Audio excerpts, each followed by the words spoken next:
EMI, né, focando no inglês, mas a gente já pode pensar também em outros idiomas, né, francês, alemão, espanhol, que podem também utilizar essa metodologia ao começar a pensar em projetos sobre o EMI. O Gisvaldo, ele está estudando isso, fez uma disciplina, né, e vai compartilhar um pouquinho conosco do que ele sabe dessa disciplina. E nós temos muitos professores de outras áreas, que não são da área das linguagens, que já estão dispostos a ministrar suas disciplinas numa outra língua.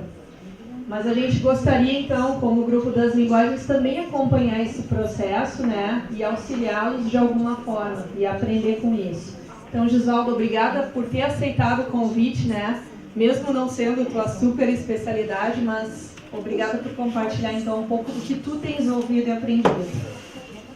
Bom, boa tarde de novo, então, pessoal. Vai ser overdose. Na verdade, o meu primeiro encontro, né, com o EMI foi lá no mestrado 2004. Né, eu fui observar a aula de duas professoras dos 2 últimos semestres de letras. E no 7º semestre eles trabalhavam com análise do discurso, no 8º semestre com Semantics e Pragmatics, né? Então, e aí a minha orientadora me deu esse material e foi o meu primeiro contato, né? E agora, na capacitação, aí eu fiz uma disciplina com a Simone, que a gente tem um projeto lá em Sapucaia, de 2018, 2019, começar com uma turma. E aí a gente foi estudar um pouco e foi bem interessante, porque a gente tinha algumas colegas que faziam uma disciplina que elas dão aula no americano, né? Então elas trabalham com alguns princípios e aí a gente pôde contrapor, né? A teoria e prática. Foi uma discussão bem interessante. Bom, então a primeira coisa, vocês vão ver que na literatura existem 3 nomenclaturas e que são difíceis, né? Elas são assim, eu me lembro que a gente usava muito blurred, né? Porque onde termina o EMI e onde é o Content-Based Instruction, onde é CLIO, né? Que a gente fala em português, eles também falam, né? Mas enfim, então, eu vou fazer algumas separações e aí de acordo com alguns autores, mas vocês vão ver que mesmo no material chamado CLIO tem um professor que se refere a EMI, né? Nas referências depois eu comento com vocês. Mas, em princípio, English, né, EMI estaria para inglês como meio de instrução. Então, qual é a diferença? É que, em geral, nem o professor, nem os alunos são nativos dessa língua, né? E aí seria uma oportunidade que os alunos praticassem a língua inglesa. Então, seria, digamos assim, é uma distinção que eu estou fazendo com base em alguns autores, mas que outros vão dizer que é tudo a mesma coisa, né? Aí a gente tem o CLIO, que é o content, né, que seria o conteúdo, a disciplina, mais a língua, né, seria uma aprendizagem integrada. Então, o aluno vai estar aprendendo ao mesmo tempo aquela língua adicional e o conteúdo, né? E nesse caso a gente vai ver que tem uma diferença assim bem grande, né, dependendo de alguns autores, entre o inglês como meio de instrução e o CLIO.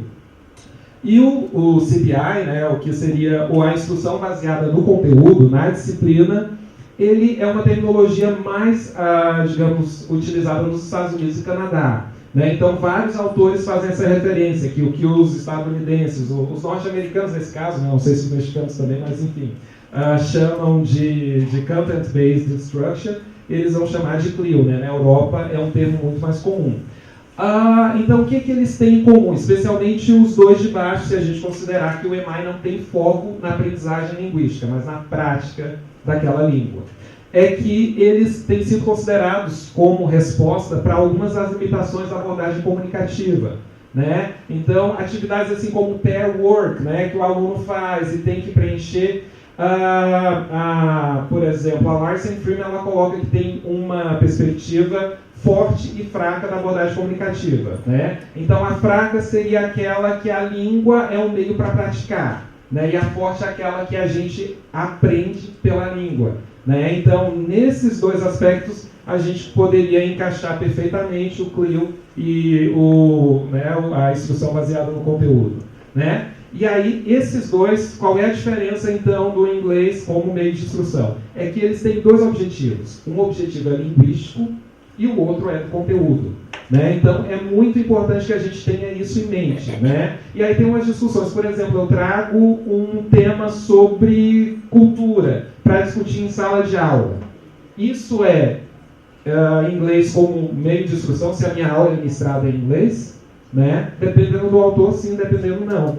Porque se você também vai trabalhar com conceito, né, de cultura para produzir mais alguma coisa, então isso seria conteúdo baseado. Mas se você trabalha só com questões linguísticas, de interpretação de texto, mesmo que faça uma discussão, pair work, que abra, né, um diálogo, né, para os alunos conversarem, para alguns autores, né, mais roots, assim, mais raiz, não seria, né? Então isso seria em inglês como meio de instrução, mas não seria nem CBI, nem seria o CLIL.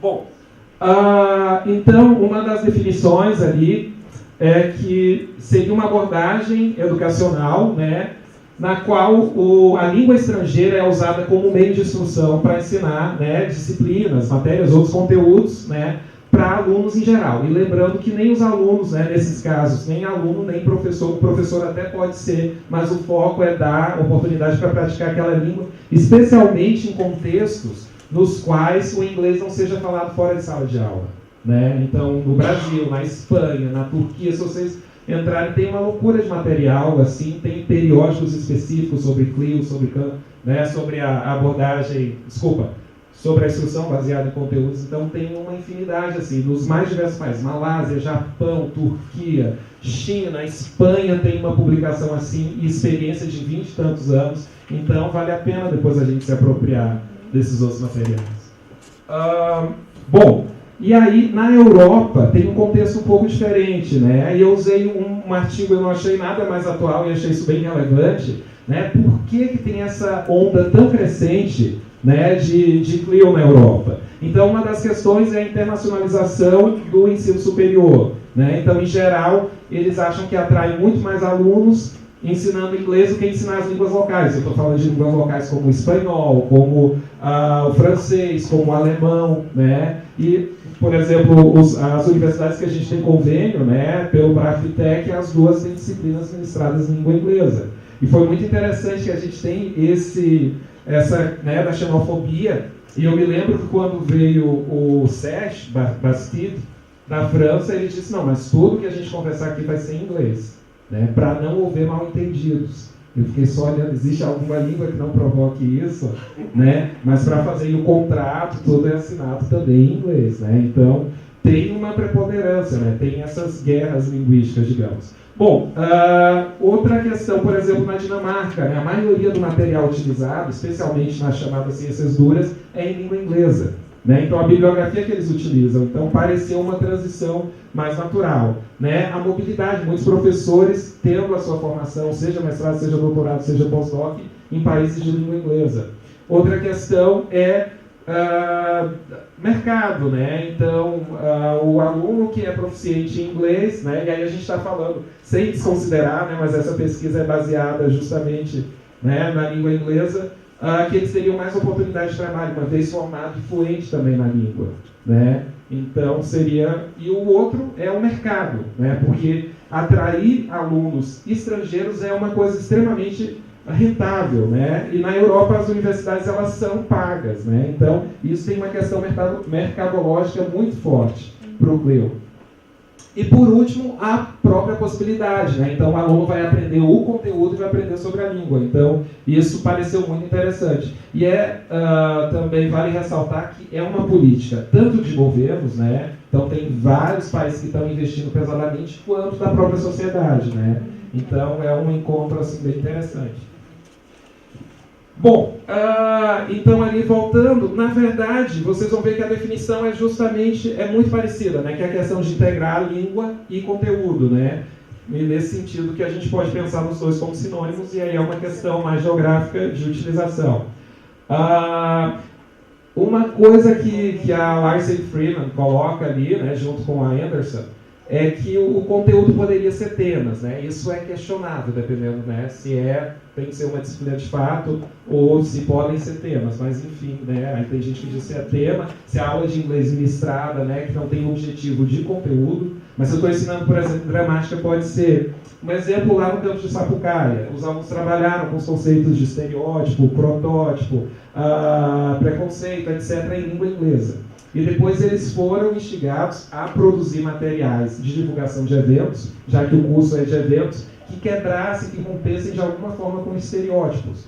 Né? Então, eu acho que nesse sentido a gente pode dizer que foi uma aula de CLIL, porque além, né, de objetivos linguísticos, como o uso do presente para definições, isso e aquilo, eles também tiveram que entender os conceitos e operacionalizar com os conceitos. Né? Então, nesse sentido, me parece, né, claro, a gente pode discutir isso depois, mas me parece que é CLIL, que é diferente de uma aula, né, que a gente traz ali só para discussão, que não tem, digamos, um objetivo de conteúdo, né, além do linguístico, não vai para além do linguístico. Bom, então alguns princípios, né, para a gente saber o que é e o que não é, né? Então eu já repeti isso algumas vezes, que são objetivos linguísticos e objetivos de conteúdo, né? Outra coisa também, princípios pedagógicos. Então eu tenho que saber o que a turma sabe, quais são os conhecimentos que ele tem do conteúdo e qual a linguagem que ele tem para descrever o conteúdo para conseguir trabalhar, né? E aí a gente tem que preparar, e por isso que o professor, né, com formação linguística é tão importante, preparar, porque a gente consegue mais ou menos prever o que é conteúdo, o que eles precisam saber antes, quais são, né? E que os professores de língua, as pesquisas têm mostrado, os professores das áreas não conseguem, né? Em geral, eles não conseguem. Então, a gente tem uma série de recursos, né, para trabalhar com vocabulário, para ver qual é a estrutura, fazer essa previsão, que os alunos se beneficiam bastante. Outra coisa também é motivar o aluno, porque aí eu estou usando, não vou dizer que eu sou o Peter, ou, né, estou cansado de saber, te pergunto what's your name, né, não vou perguntar. Então, uma informação de fato para aprender outras coisas, eles vão saber que estão avançando no inglês, no conteúdo da área. Também, né, um princípio é uma coisa, né, supondo que eles estão aprendendo aquele conteúdo que gostem, né, ou aquela disciplina, que eles vão estar motivados, né, que tem um interesse já implícito para aquele conteúdo. Bom, e aí, né, algumas coisas, é importante as 4 habilidades, né, tem um exemplo muito bom, depois eu vou passar para vocês esse texto da Larsen Freeman, eu passo para a Lídia, né, de uma aula de geografia da 6ª série, que a professora consegue fazer uma costura muito boa, assim, né, das habilidades. Começa dando vocabulário, depois os alunos preenchem um quiz, aí eles vão assistir um vídeo, depois eles vão tentar localizar no globo onde é que estão aquelas regiões. Então é realmente comunicativo de fato, e a gente consegue perceber que os alunos estão aprendendo geografia e língua inglesa ao mesmo tempo. Né? Então ela olha, então a gente vê que o presente passivo é muito recorrente, is located, is next to, is near. Então desculpa, is next to, is near não é, né? Mas is located, né? E aí tem o uso do passivo recorrente. O professor, possivelmente de outra disciplina, não vai se dar conta de quais são os itens linguísticos recorrentes, né, para aquela comunicação. E aí ela já faz uma elaboração para ajudar os alunos a expressar aquelas ideias. Isso de alguma forma já foi falado. Outra coisa também, que linguístico não só no sentido de vocabulário, de fonologia, mas organização retórica, né? Então, tipo de texto, a gente vai fazer uma descrição, quais são os verbos utilizados, como é que a gente estrutura uma introdução, como é que vai ser o desenvolvimento. Então, isso é importante também saber, né? São elementos que é bem enfatizado tanto no CLIL quanto no CBI. Há outros recursos, né, com vocabulário, então organizadores gráficos para os alunos distribuírem as ideias também. Eles vão ajudar a aprender a língua e o conteúdo, né, já que eles vão estar manipulando o vocabulário e também manipulando os sentidos. E os erros dos alunos, eles podem ser corrigidos à medida que os alunos vão cometendo, se eles atrapalham a comunicação, e os professores tendem a tomar nota, né, e aí propor uma atividade que os alunos, ou com um novo par, né, digamos, as duas trabalharam juntas, aí agora trabalham vocês dois e vocês duas, né, então para ter uma oportunidade de reciclar aquela linguagem e de utilizar agora já, digamos, de uma forma mais consciente, né. Primeiro é mais instintivo e depois, né, a gente tenta se virar com o vocabulário que tem, e depois aí vai ter né, de toda a explicação gramatical dos contextos, aí vai ter, digamos, uma outra oportunidade, né, para fazer de forma mais consciente. Bom, Esse exemplo que eu tinha falado para vocês, a Larsen Freeman, é da sexta série, né, do ensino fundamental em Taipei, na China, com alunos de 3 línguas diferentes. Nesse caso aqui, a gente está falando da Espanha, né, então alguns dados do ensino superior, né. Então, a gente, nesse estudo, a autora percebeu, né, uma linguista espanhola, que, por exemplo, os professores iam dar palestra. Apesar de fazer uma descrição, foram 18 professores do Colégio Politécnico de Madrid, né? Universidade Politécnica. E aí as palestras eram expositivas, não havia interação, né? E eles se preocupavam só em dar o conteúdo, né? Apesar de ser toda a instrução em língua inglesa, e aí eles observavam que os alunos também não tinham desenvolvimento da língua conforme esperado, né? Então, ela coloca uma série de metodologias e depois oferece uma oficina para esses professores para que eles se deem conta dessa reflexão linguística que precisa acontecer, né? Porque eles achavam, não, isso vai aprender inglês, eu sou professor de física, eu sou professor de engenharia. Então, meu papel aqui não é ensinar a língua. Pode passar. A outra questão, né? Então, nesse primeiro caso, eles afirmaram isso. Durante o curso e nas entrevistas, ela foi percebendo que, por exemplo, o que acontecia com os professores é que havia uma insegurança em relação ao nível linguístico deles. Então, na verdade, eles não queriam corrigir os alunos, porque aí os alunos também iriam corrigir eles, ou por ter um sotaque, ou por algumas vezes ficar em dúvida do vocabulário. Então, eles achavam que isso ia interferir na autoridade do professor, né? E acabou que não acontecia essa questão de se dedicar, claro, inicialmente porque eles não tinham formação e nem recursos para tal, né? Mas também por essa questão de não ser nativo, né, da língua.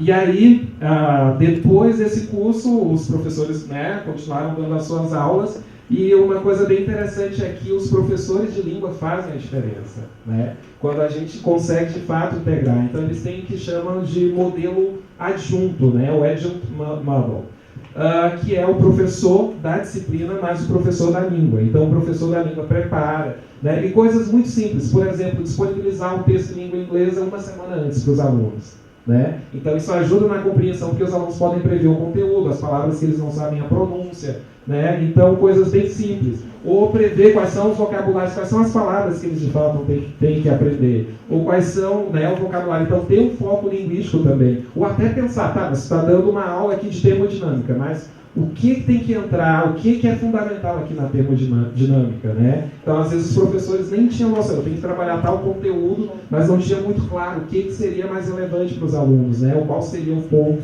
Então, é interessante fazer essa reflexão dupla.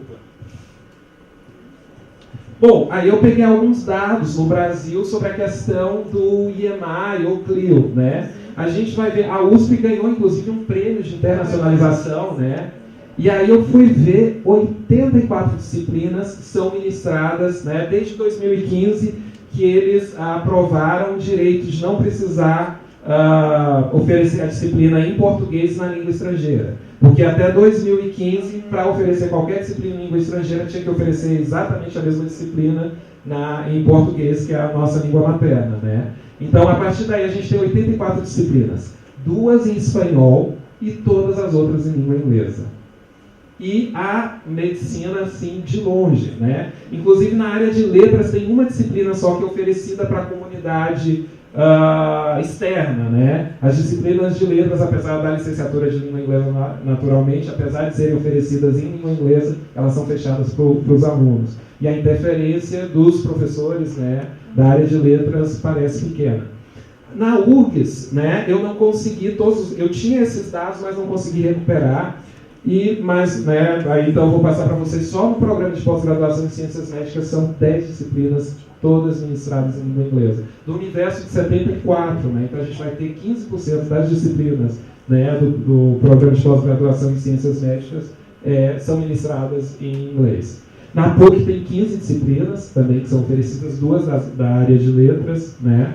A Uniriter e a Unicinos tem 3. Inclusive, na época que eu fiz a disciplina com a Simone, eles estavam querendo implementar relações internacionais em língua inglesa. E não conseguiram porque não tinham professores de outras áreas com nível suficiente né? E aí tiveram que fazer, modificar, agora tem um intercâmbio de um ano que eles fazem, mas não conseguiram implementar o programa por não achar um número de profissionais que se propusessem a dar aula em língua inglesa. E aí, e o IFSU, né? Então é uma provocação, né? Queremos, vamos, né? É uma coisa, claro, é investimento de tempo, né? A gente vê as pesquisas, quais são os erros, né? Dos próprios professores. Eu tenho um colega lá em Sapucaia que quer fazer, mas ele tem que se preparar, então está investindo tempo, dinheiro para chegar no nível, né? Eles recomendam que o professor seja B2 e que os alunos sejam B1. Mas na prática, né, os professores acabam sendo B1 e os alunos A2, né? Então seria o ideal, né, no contexto seria esse, mas de fato não é o que se alcança. Então, mas acho que a gente tem muita contribuição para dar, né, nessa área, muita contribuição, mesmo que a gente não se aproprie, mas o que a gente prepara para as aulas, né?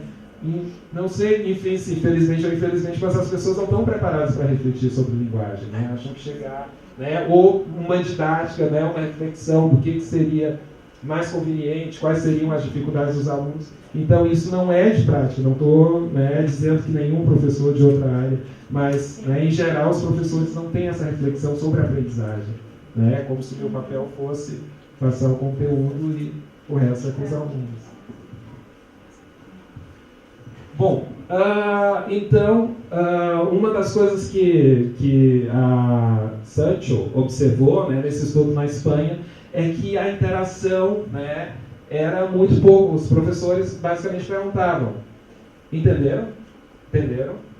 E passavam para frente, né? Então não tinha interação de fato com o aluno, né? E isso ela sugere que, né, nós como linguistas, né, como estudiosos da língua, poderíamos propor, né? E aí a questão dos, né, dos professores, né, que ela investigou, se eles estão prontos, né, para esse desafio, se eles estão prontos para clicizar, não sei como é, né, mas enfim, para que transformem as aulas não só no momento de, digamos assim, de ter mais contato com a língua, mas também de aprender a língua, né? E por último, como é que a gente pode fazer para ajudar, né? E aí tem uma série de sugestões assim bem interessantes, o programa, né, que ela implementou e teve resultados, claro, resolveu todos os problemas, não, mas, né, conseguiu consideravelmente aumentar o número, né, de grande parte dos alunos, né, e também a compreensão, porque muitos alunos ficavam desestimulados, né, não conseguiam entender as aulas naquela língua. Bom, aí são algumas referências que eu posso passar para vocês e acho que é isso, perguntas e...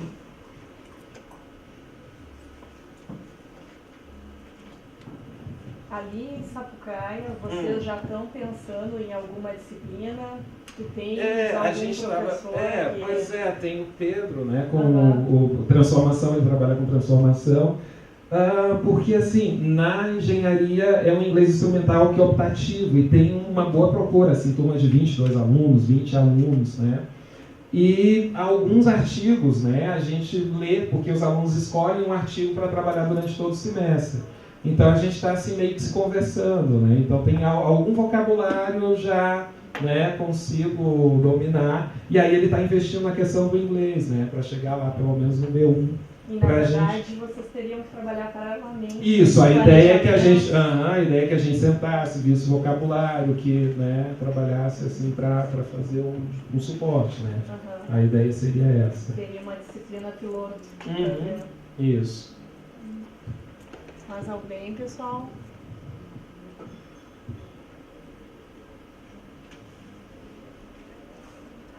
E a pergunta ali, IFSU 2018, 2019, 2020, né? Vocês viram que a questão do nivelamento ali em 2009 para acontecer em 2013, né? Então, essas coisas levam tempo, né? Eu só acho que como tem esse requisito já do nível de aprendizagem dos alunos, não é para todos, né? Sim.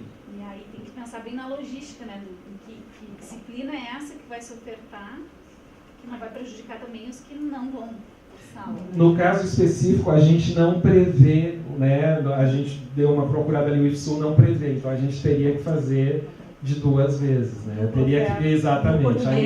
Português, Não, e também não seria justo, né? Apesar da gente ter uma procura mais 22 no universo de, sei lá, 400 e poucos alunos, né? Então, não seria ofertado aí, é uma coisa, né? Fazer combinação também com o chefe de ensino, que daí contaria para os dois professores. Claro, eu só estaria em língua inglesa, mas teria que...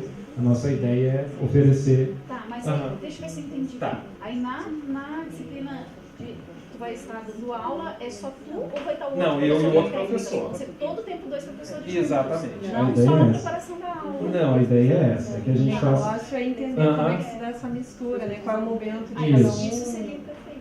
Tem vários modelos, pessoal. Tem um modelo que, por exemplo, os dois professores preparam a aula e daí o professor vai lá e dá a aula dele e, digamos assim, eu faço uma pré-preparação. Então, o professor vai trabalhar hoje com, não sei, né, o assunto A. Aí eu vou prever vocabulário, isso e aquilo. Então, antes, ou vai trabalhar com tal artigo. Então, eu trabalharia antes com os alunos. Essa é uma possibilidade.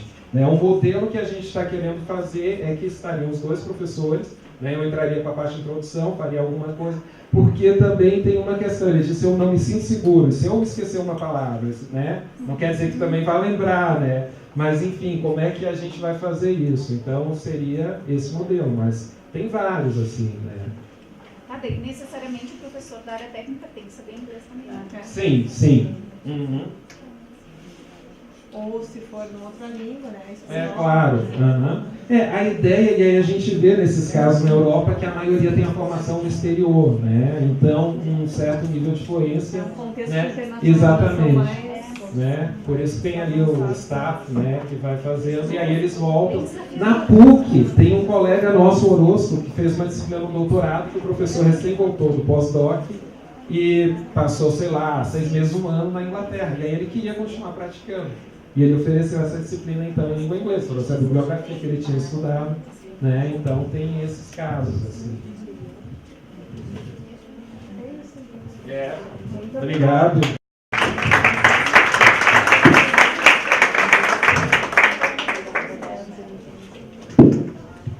Gisvaldo, obrigada então pela tua fala.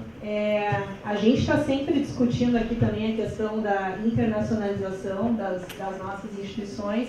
No caso do IFSU, né, que ela não se dá simplesmente no enviar e no receber, enviar alunos para o exterior e receber alunos ou professores, né, mas essa internacionalização também vai se dar na modificação do nosso currículo, na adoção de bibliografias estrangeiras, né, e quem sabe de experiências como essas que a gente pode tentar. Então, para os nossos encaminhamentos é que a gente também forme um GT do IEMAI, ou a gente pode ver que nome vai ser, para que a gente possa estudar, quem sabe também entrar em contato com a URGS, né, ali com a área de ciências médicas, para ver que metodologia eles também têm utilizado, para que a gente possa então ter um norte, né, por onde ir. Então, obrigada, Gisvaldo, e fica o desafio. Parece muito tri, né? Acho que no Campus Pelotas a gente tem um contexto que é um pouco diferente de outros campos, mas a gente tem 2 mestrados. De repente é uma possibilidade de se criar uma turma piloto usando essa metodologia no mestrado, uma disciplina de mestrado. Porque aí a gente vai ter alunos, claro, não seriam os nossos alunos que a gente está acostumado a trabalhar, mas seria um projeto, alguma ideia para a gente começar a pensar isso e ver como que vai materializar ou como que vai articular isso para os alunos, então, do ensino médio, que é a maioria dos nossos alunos. Mas no mestrado eu acho que é uma coisa bem interessante.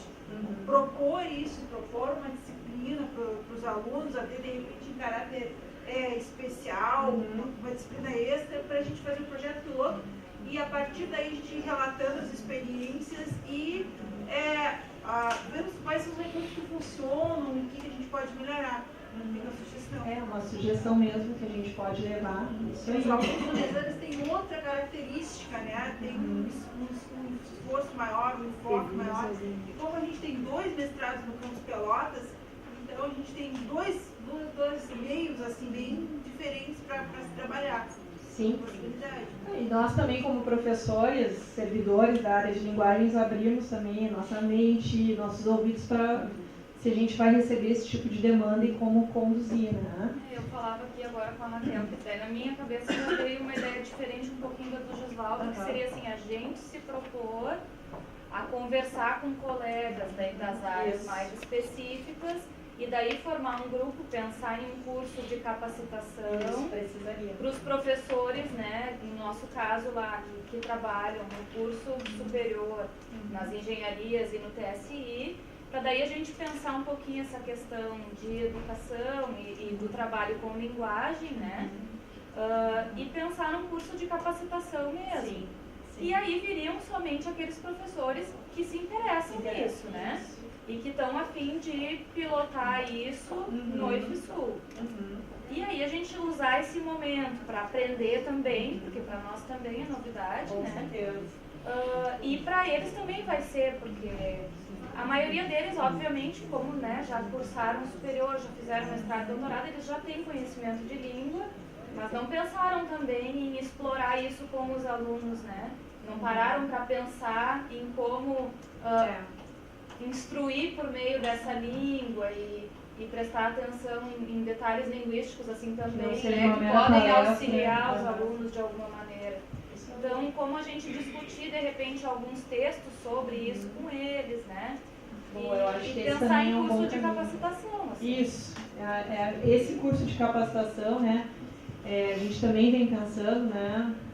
Proporcionar para esse grupo interessado. Então, quem sabe aí para 2018, como um dos encaminhamentos, a gente então chama esse curso de capacitação para o grupo de professores servidores interessados. E aí depois disso pensar na disciplina específica que algum deles queira ministrar e daí sim auxiliar, né?